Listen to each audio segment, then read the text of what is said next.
Hello everyone, स्वागत है आपका हमारे चैनल एसएससी बुक एसबी में। तो इस वीडियो में दोस्तों हम लोग डिस्कस करने वाले हैं हमारा आरआरबी एनटीपीसी का प्रीवियस ईयर क्वेश्चन, जो कि जनरल अवेयरनेस के क्वेश्चन होने वाले हैं। ये प्रैक्टिस सेट नंबर 4 है। अगर इससे पहले के 3 प्रैक्टिस सेट आपने नहीं देखे तो उसका लिंक मैंने डिस्क्रिप्शन में डाल दिया है। ये ठीक उसके बाद वाले ही क्वेश्चन है, तो आप जाकर पहले उन तीनों को ज़रूर देख लीजिएगा, फिर इस वीडियो को स्टार्ट कीजिएगा। तो चलिए अपनी वीडियो को स्टार्ट करते हैं। ये क्वेश्चन होने वाले हैं आरआरबी एनटीपीसी जो 2021 में एग्ज़ाम हुए थे, उसके मैंने ग्रेजुएट लेवल के क्वेश्चन लिए हैं। तो चलिए अपनी वीडियो को स्टार्ट करते हैं। तो पहला क्वेश्चन होता है हमारा, जो कि पूछा गया है, निम्नलिखित में से कौन सी एक इनपुट डिवाइस है। तो इसमें आपको बताना है कि इसमें से इनपुट डिवाइस कौन सा है। तो आपका ऑप्शन हो जाएगा चौथा, माउस जो है वो एक इनपुट डिवाइस है। बाकी स्पीकर, प्रिंटर और मॉनिटर ये जो है ये आउटपुट डिवाइस है। तो आपका राइट आंसर माउस हो जाएगा। अगला क्वेश्चन है हमारा, सहारा रेगिस्तान कहाँ पर स्थित है। तो जो सहारा रेगिस्तान है वो उत्तर अफ्रीका में स्थित है। तो आप याद रखेंगे कि सहारा रेगिस्तान जो है वो उत्तर अफ्रीका में स्थित है। अगला क्वेश्चन है हमारा, उन पशुओं को क्या कहा जाता है जो पौधों और पशुओं दोनों को खाते हैं। तो ऐसे कौन से पशु हैं जो पौधे और पशुओं दोनों को खाते हैं, मतलब जो मांसाहारी भी हैं और सेम टाइम में शाकाहारी भी हैं। तो वो सर्वाहारी जानवर कहलाते हैं या फिर सर्वाहारी पशु कहलाते हैं। अगला क्वेश्चन देखेंगे हम लोग, जो कि है कंप्यूटर की प्राथमिक मेमोरी कौन सी होती है। कंप्यूटर की जो प्राथमिक मेमोरी होती है उसको RAM कहते हैं, मतलब रैंडम एक्सेस मेमोरी। तो रैम को या फिर रैंडम एक्सेस मेमोरी को प्राथमिक मेमोरी भी कहा जाता है। अगला क्वेश्चन है हमारा, इनमें से किसे मिसाइल मैन ऑफ इंडिया के नाम से जाना जाता है। तो मिसाइल मैन ऑफ इंडिया के नाम से जाना जाता है डॉक्टर APJ अब्दुल कलाम को। तो आप नाम याद रखेंगे, APJ अब्दुल कलाम को मिसाइल मैन ऑफ इंडिया के नाम से भी जाना जाता है। अगला क्वेश्चन देखेंगे हम लोग, जो कि है why I am a Hindu पुस्तक के लेखक कौन है। तो ये जो एक बुक है why I am a Hindu, ये बुक लिखी है शशि थरूर ने। तो आप इस बुक के साथ राइटर को भी याद रखेंगे।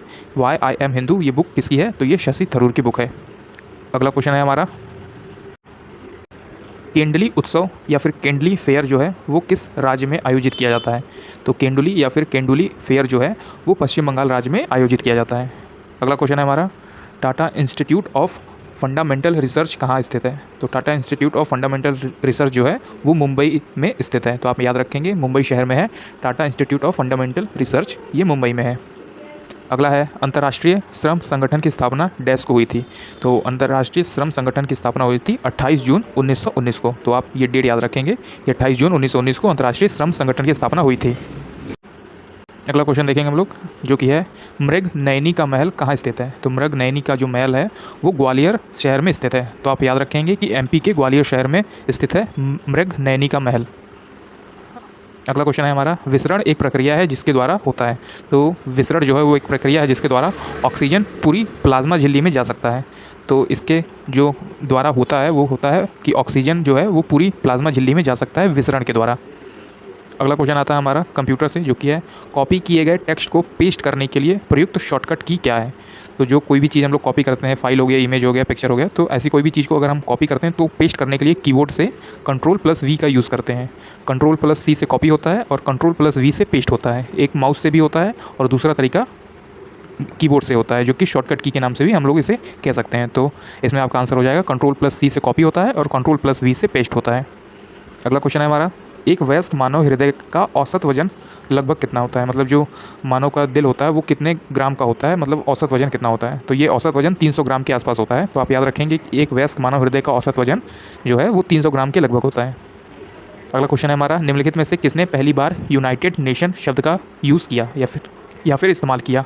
तो इनमें से किसने पहली बार यूनाइटेड नेशन शब्द का यूज़ किया, वो थे फ्रैंकलिन डी रूजवेल्ट। तो फ्रैंकलिन डी रूजवेल्ट ने पहली बार यूनाइटेड नेशन शब्द का जो है वो यूज़ किया था।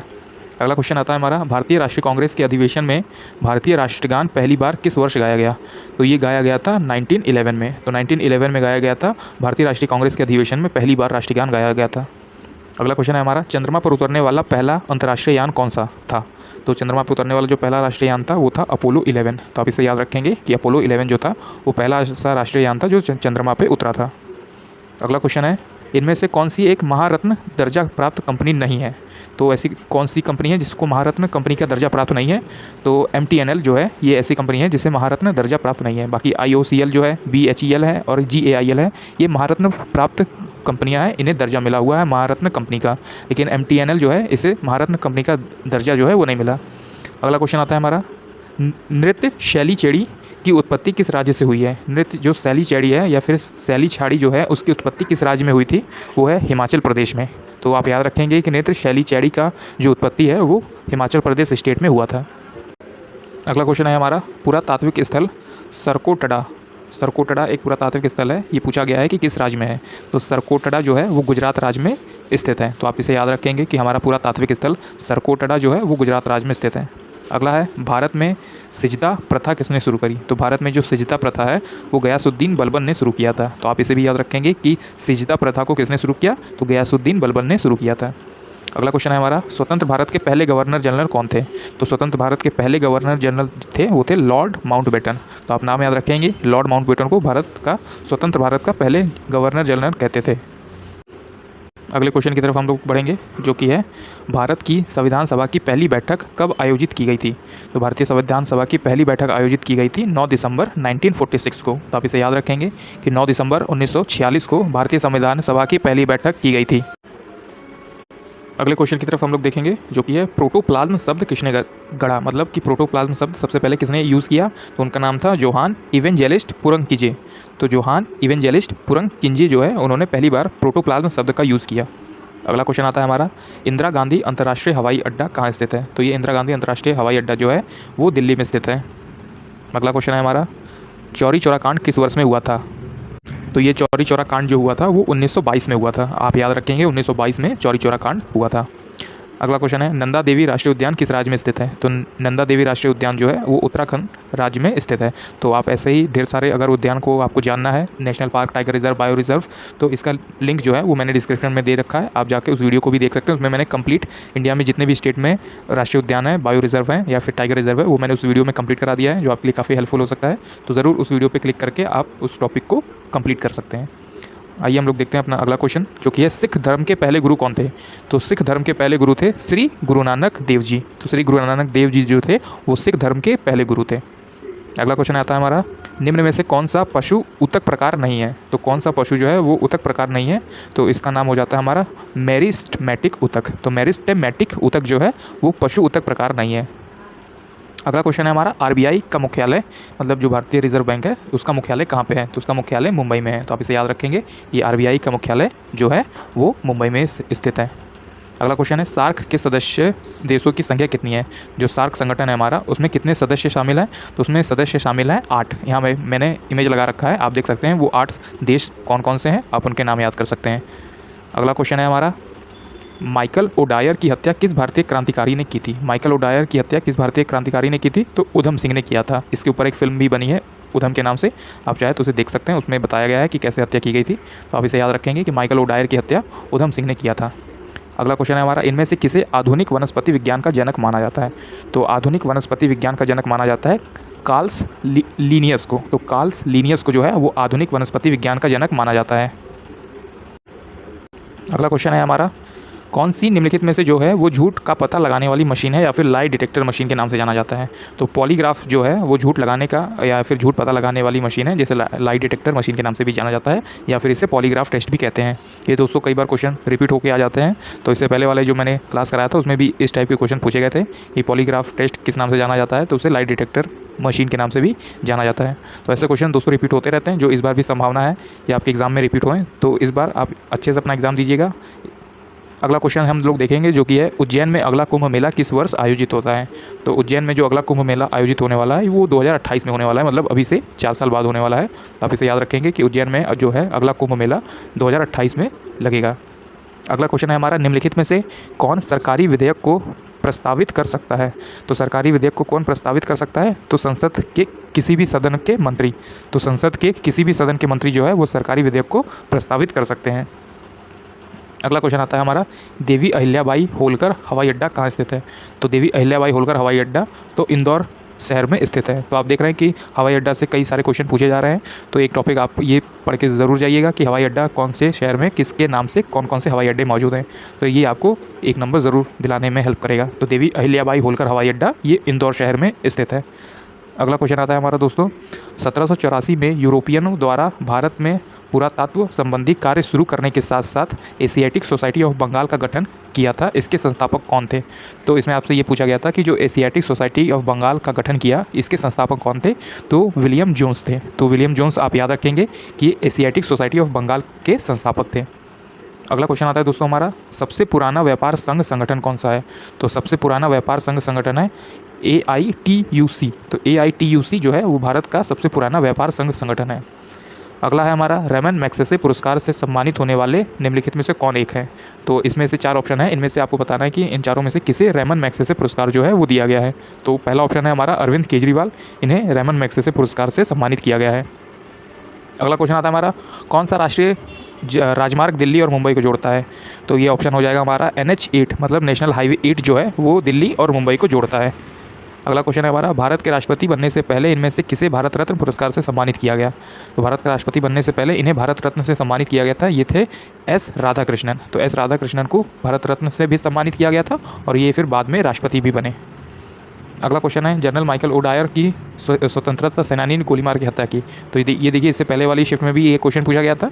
तो ऐसे दोस्तों क्वेश्चन रिपीट होते रहते हैं, तो आप ज़रूर इस वीडियो को पूरा देख के जाइएगा। SSC वाले जो भी हैं और जो रेलवे की तैयारी कर रहे हैं खास उनके लिए तो ये वीडियो है ही, पर SSC वाले इस वीडियो को भी ज़रूर देख सकते हैं क्योंकि TCS एग्जाम कनेक्ट कराता है। तो GK GS के क्वेश्चन दोस्तों ऐसे ही होते हैं हर एग्जाम में, चाहे वो CGL का एग्जाम हो, RRB NTPC हो, 12th लेवल का हो या फिर GD का एग्जाम ही क्यों ना हो, तो इस टाइप के क्वेश्चन आपसे ज़रूर पूछे जाएंगे। तो इसका भी आंसर उधम सिंह हो जाएगा जिसने माइकल ओडायर की हत्या कर दी थी। अगला क्वेश्चन आता है दोस्तों हमारा, प्रधानमंत्री सांसद आदर्श ग्राम योजना कब शुरू की गई थी। तो प्रधानमंत्री सांसद आदर्श ग्राम योजना शुरू की गई थी 11 अक्टूबर 2014 को। जवाहर ग्राम समृद्धि योजना किस वर्ष शुरू की गई। तो जवाहर ग्राम समृद्धि योजना जो है वो 1999 में 1999 में जवाहर ग्राम समृद्धि योजना जो है वो शुरू किया गया था। अगला क्वेश्चन आता है हमारा, सिक्किम के लोगों को उनके अद्भुत मुखौटा नृत्य के लिए जाना जाता है। सिक्किम में नृत्य के इस रूप को क्या कहा जाता है। जो सिक्किम में मुखौटा डांस परफॉर्म होता है उस डांस को कहा जाता है छम। तो आप याद रखेंगे कि छम को कहा जाता है मुखौटा डांस सिक्किम में। अगला क्वेश्चन है दोस्तों हमारा कि निम्नलिखित में से जो राज्य है वो सीमा सबसे अधिक केंद्र शासित या फिर राज्यों के साथ जुड़ा हुआ है। तो इसमें आपको बताना है ऐसा कौन सा राज्य है जिसकी सीमा जो है, जो बाउंड्री है वो सबसे अधिक राज्यों से जुड़ी हुई है। तो इसका जो राइट आंसर हो जाएगा वो उत्तर प्रदेश हो जाएगा। उत्तर प्रदेश में जो 8 राज्य हैं वो जुड़े हुए हैं और एक केंद्र शासित प्रदेश जो है वो जुड़ा हुआ है। यहाँ मैंने इमेज लगा दिया है, आप देख सकते हैं कि यूपी है और यूपी के आसपास जितने भी राज्य हैं उसमें से एक दिल्ली हो गया, वो केंद्र शासित प्रदेश हो गया हमारा। फिर हिमाचल प्रदेश है, हरियाणा है, उत्तराखंड है, राजस्थान है, मध्य प्रदेश, छत्तीसगढ़, झारखंड और बिहार। तो यही एक राज्य है जो सबसे अधिक स्टेट्स के साथ अपनी सीमा साझा करता है, 8 स्टेट और एक केंद्र शासित प्रदेश के साथ। अगला क्वेश्चन आता है हमारा दोस्तों, मानचित्र या चार्ट पर मौजूद एक काल्पनिक रेखा का या फिर एक रेखा जो समुद्री जल जैसे जल सतह के नीचे समान गहराई वाले सभी बिंदुओं को जोड़ती है उसे कहा जाता है। तो उसे आइसोबात कहा जाता है। जैसे आपने कभी वर्ल्ड मैप देखा होगा तो उसमें कई सारे जल, जहाँ पे जल मौजूद है वहाँ पे लाइनें खींची गई हैं, तो उन्हीं लाइनों को आइसोबात कहा जाता है। जिसमें आपसे ये पूछा गया है कि वो एक काल्पनिक रेखा हो सकती है या फिर एक रेखा हो सकती है जो समुद्र जल जैसे गहराई के नीचे समान वाले बिंदुओं को जोड़ती है, तो उसे आइसोबात के नाम से भी जाना जाता है। अगला क्वेश्चन आता है हमारा, मांसाहारी पौधा नहीं है। तो जो टाइगर लिली है वो हमारा मांसाहारी पौधा नहीं है। बाकी जो ये क्रुक स्क्रू है और सनड्यू है और मंकी कप है, ये सभी जो है वो मांसाहारी पौधे हैं, पर ये जो टाइगर लिली है ये मांसाहारी पौधा नहीं है। अगला क्वेश्चन है हमारा, निम्नलिखित में से कौन सा नवीकरणीय ऊर्जा का एक रूप है। तो नवीकरणीय ऊर्जा का एक रूप होता है हमारा सौर ऊर्जा। तो सौर ऊर्जा जो है वो नवीकरणीय ऊर्जा का एक रूप है। अगला क्वेश्चन आता है दोस्तों हमारा, किस ब्रिटिश प्रधानमंत्री ने क्रिप्स मिशन को भारत भेजा था। तो क्रिप्स मिशन को भारत भेजा था विंस्टन चर्चिल ने। तो विंस्टन चर्चिल ने क्रिप्स मिशन को भारत भेजा था। फुटबॉल के दिग्गज खिलाड़ी जोहान क्रूफ इनमें से किस देश से संबंधित है। तो जोहान क्रूफ का संबंध है नीदरलैंड देश से। तो आप याद रखेंगे कि फुटबॉल खेलते हैं ये जोहान क्रूफ और ये किस देश से संबंधित है, तो ये नीदरलैंड देश से संबंधित है। अगला क्वेश्चन है हमारा, जब प्रकाश प्रिज्म से गुजरता है तो कौन सा रंग सबसे कम विपतित होता है। तो कब सबसे कम जो रंग फैलता है वो फैलता है हमारा लाल रंग। तो लाल रंग जब भी प्रिज्म से, मतलब प्रकाश जब भी प्रिज्म से गुजरता है तो सबसे कम रंग जो फैलता है, मतलब जो सबसे बिखराव कम होता है वो लाल रंग का होता है, रेड कलर का होता है। कंप्यूटिंग के संदर्भ में स्पाइडर क्या है। तो कंप्यूटिंग के संबंध में जो स्पाइडर है वह एक प्रोग्राम है जो वेबसाइटों को कैटेलॉग तैयार करता है। जो वेबसाइटों का जो है कैटेलॉग तैयार करता है उसी को स्पाइडर कहा जाता है। अगला क्वेश्चन है दोस्तों हमारा, जुलाई 2017 में भारत की पहली सौर ऊर्जा संचालित ट्रेन को डैश के रेलवे स्टेशन में शुरू किया गया था। तो 17 में सबसे पहली बार ऊर्जा संचालित ट्रेन कहाँ पे, तो दिल्ली के रेलवे स्टेशन में शुरू किया गया था। तो आप इसे याद रखेंगे कि दिल्ली में 2017 में पहली सौर ऊर्जा संचालित ट्रेन को चलाया गया। अगला है हमारा, cupcake, donut, eclair, froyo और जिंजर ब्रेड विभिन्न संस्करणों के लिए कूटबद्ध नाम है। तो आप ये नाम देखकर याद कर पा रहे होंगे कि जो हमारे मोबाइल हुआ करते थे 16-17 में, तो उसी में ये एंड्रॉयड वर्जन आया करते थे। तो इसका जो एंड्रॉयड है वो राइट ऑप्शन हो जाएगा। ये सब एंड्रॉयड के वर्जन है, cupcake, lollipop, donut, eclair. तो आपने कभी 2016-15 का फ़ोन चलाया होगा तो उसमें इस टाइप के एंड्रॉयड वर्जन आपको देखने को मिले होंगे। अगला क्वेश्चन है हमारा, निम्नलिखित में से कौन सा भारतीय स्मारक यूनेस्को की विश्व धरोहर स्थल की सूची में शामिल है। तो इसमें से बताना है कि कौन सा जो स्मारक है वो यूनेस्को की विश्व धरोहर स्थल में शामिल है। तो वो खजुराहो टेम्पल जो है वो शामिल है। तो खजुराहो जो है वो राइट आंसर हो जाएगा, जो यूनेस्को की विश्व धरोहर स्थल में शामिल है। अगला क्वेश्चन आता है हमारा, निम्नलिखित राष्ट्रवादी नेताओं में से कौन मराठी समाचार पत्र केसरी के संस्थापक और संपादक थे। तो केसरी के नाम से कौन सा अखबार चलता था या फिर कौन सा समाचार पत्र चला करता था, उसके संस्थापक पूछा गया है। तो वो थे बाल गंगाधर तिलक, जिन्होंने केसरी का संपादक थे और उनकी संस्थापक भी थे। अगला है हमारा, यूरोपीय संघ या फिर यूरोपियन यूनियन की प्रेरक शक्ति और कार्यकारी निकाय क्या है। तो यूरोपीय आयोग है। तो इसका राइट आंसर हो जाएगा, यूरोपीय आयोग जो है वो यूरोपीय संघ की प्रेरक शक्ति और कार्यकारी निकाय है। अगला क्वेश्चन है दोस्तों हमारा, निम्नलिखित में से किस पादप समूह में फल के अंदर बीज मौजूद होता है। तो इस पादप समूह का नाम है आवर्तबीजी। जैसे आप अमरूद खाए होंगे या फिर सेब खाए होंगे तो उसमें कुछ बीज होते हैं, तो ये उसी समूह में आते हैं। जैसे इस समूह का नाम है आवर्तबीजी, जिसके अंदर फल के अंदर बीज मौजूद होते हैं। अगला क्वेश्चन है हमारा, माइकल जैक्सन 1991 में हिट गाने ब्लैक और वाइट के म्यूजिक वीडियो में प्रस्तुत एकमात्र भारतीय नृत्य रूप कौन सा था। तो वो ओडिसी था। तो आपका जो राइट आंसर हो जाएगा वो ओडिसी हो जाएगा, जो माइकल जैक्सन ने अपने हिट गाने ब्लैक और वाइट में म्यूजिक वीडियो में प्रस्तुत एकमात्र भारतीय नृत्य रूप का कौन सा था। तो वो ओडिसी था। भारतीय संसद के पहले स्पीकर कौन थे। जो हमारा भारतीय संसद है उसके पहले स्पीकर जीवी मालवंकर थे। तो आप नाम याद रखेंगे कि जीवी मालवंकर जो थे वो भारतीय संसद के पहले स्पीकर थे। अगला क्वेश्चन है हमारा, हेनरी बेकुरेल जो है, हेनरी बेकुरेल निम्नलिखित में से किसने किस चीज़ की खोज की थी। तो हेनरी बेकुरेल ने खोज की थी रेडियो धर्मिता की। तो रेडियो धर्मिता की खोज की थी हेनरी बेकुरेले ने। अगला क्वेश्चन आता है हमारा, निम्नलिखित में से किसे भारत में सिविल सेवाओं का जनक माना जाता है। सिविल सेवाओं का जनक माना जाता है चार्ल्स कॉर्नवेलिस को। तो चार्ल्स कॉर्नवेलिस को भारतीय सिविल सेवा जो IAS IPS होते हैं उनका जनक माना जाता है, सिविल सेवाओं का जनक माना जाता है। तो आप नाम याद रखेंगे कि सिविल सेवाओं का जनक माना जाता है चार्ल्स कॉर्नवेलिस को। अगला क्वेश्चन है हमारा, ब्रिक्स में शामिल होने वाला अंतिम देश कौन सा था। तो ये 2021 का क्वेश्चन है। तो थोड़ा दोस्तों ये गलत है, क्योंकि 2023 में जो ब्रिक्स का सम्मेलन हुआ था उसमें कुछ कंट्री और ऐड हो गई थी। जैसे आप नाम देख लीजिए कि S तक तो साउथ अफ्रीका था ही, उसके बाद सऊदी अरेबिया है, इजिप्ट है, यूथोपिया है, ईरान है और UAE है। तो मैंने इमेज लगा दिया है। इस समय टोटल 10 मेंबर बन गए हैं। तो आप इस चीज़ को अच्छे से याद रखिएगा अपने एग्ज़ाम्स के लिए कि ब्रिक्स में अब टोटल 10 देश जो है या फिर 10 कंट्री जो है वो शामिल हो चुकी है। आप इमेज में देख पा रहे होंगे। अगला क्वेश्चन आता है दोस्तों हमारा, हुंगल कश्मीरी बारहसिंगा किस वन्यजीव अभयारण्य में पाया जाता है। ये जो हुंगल कश्मीरी बारहसिंगा है ये पाया जाता है दाचीगम अभयारण्य में। अगर आपको पता है दाचीगम अभयारण्य कहाँ पे है, किस राज्य में है, तो आप हमें नीचे कमेंट में ज़रूर बताइएगा। अगला क्वेश्चन आता है हमारा, SAARC। तो SAARC दक्षिण एशियाई क्षेत्र सहयोग संगठन का गठन कब और कहाँ हुआ था। तो ये हुआ था बांग्लादेश में। और किस सन में हुआ था, 1985 में ये हुआ था। तो आप नाम याद रखेंगे कि दक्षिण एशियाई क्षेत्रीय सहयोग संगठन की स्थापना या फिर गठन उसका बांग्लादेश में हुआ था और वो 1985 में हुआ था। अगला क्वेश्चन है हमारा, पश्चिमी घाट में निम्नलिखित में से कौन सी स्थानिक प्रजाति नहीं पाई जाती। तो पश्चिमी घाट में कौन सी स्थानिक प्रजाति जो है वो नहीं पाई जाती, वो हिस्पिड हरे है। हिस्पिड हरे जो है वो प्रजाति वहाँ पर नहीं पाई जाती।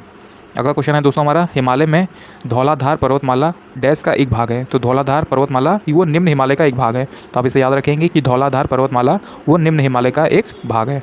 अगला क्वेश्चन है, आप पूर्व में खोले गए प्रोग्राम पर जाने के लिए निम्नलिखित में से किस कीबोर्ड शॉर्टकट का प्रयोग करेंगे। तो इससे पहले आपने एक प्रोग्राम देख रहे हैं, फिर उसके बाद दूसरा टैब खोल लेते हैं आप, और फिर आपको उसी टैब पे वापस जाना है। तो उसके लिए शॉर्टकट की होगी Alt + Shift + टैब। तो जब ये आप तीनों एक साथ दबाएंगे तो आप अपने पुराने वाले प्रोग्राम पे वापस चले जाएंगे जो आपने पहले देखा था या फिर पहले खोला था। तो आप इसे याद रखेंगे कि Alt + Shift + टैब जो है वो आपको उसी प्रोग्राम पे वापस ले जाएगा जहाँ पे आप पहले थे। अगला क्वेश्चन है हमारा आज का लास्ट क्वेश्चन, जो कि है MPEG का पूरा नाम क्या है। MPEG का पूर्ण रूप क्या है। तो MPEG का पूर्ण रूप है मूविंग पिक्चर एक्सपर्ट ग्रुप। तो आपने नाम याद रखा, मूविंग पिक्चर एक्सपर्ट ग्रुप जो है वो MPEG का पूरा नाम है। तो दोस्तों आपने देख लिया, ये मैंने प्रैक्टिस सेट 4 कंप्लीट करा दिया है। अगर आपको इसका PDF चाहिए तो आप ये PDF मात्र 10 रुपये में आप हमसे ले सकते हैं। तो जैसा कि आप लोगों ने देख लिया होगा दोस्तों, हमारी इस वीडियो में हमने लगभग 70 क्वेश्चन जो थे वो मैंने कंप्लीट करा दिए। RRB NTPC के जो पूछे हुए क्वेश्चन थे, ऐसी ही और सारी वीडियोस मैं जल्दी लाता रहूँगा अपने चैनल पे। तो इस चैनल को जरूर दोस्तों आप सब्सक्राइब कर लीजिएगा और हमारी इस वीडियो को भी एक लाइक कर दीजिएगा। तो चलिए मिलते हैं आपसे नेक्स्ट वीडियो में, जो कि RRB NTPC का ग्रेजुएट लेवल वाले एग्जाम होने वाले हैं। उनके लिए मैं वीडियो लेकर आ रहा हूँ जो आपके लिए काफ़ी हेल्पफुल हो सकते हैं। तो तब तक पढ़ते रहिए और अपने एग्जाम की तरफ आगे बढ़ते रहिए।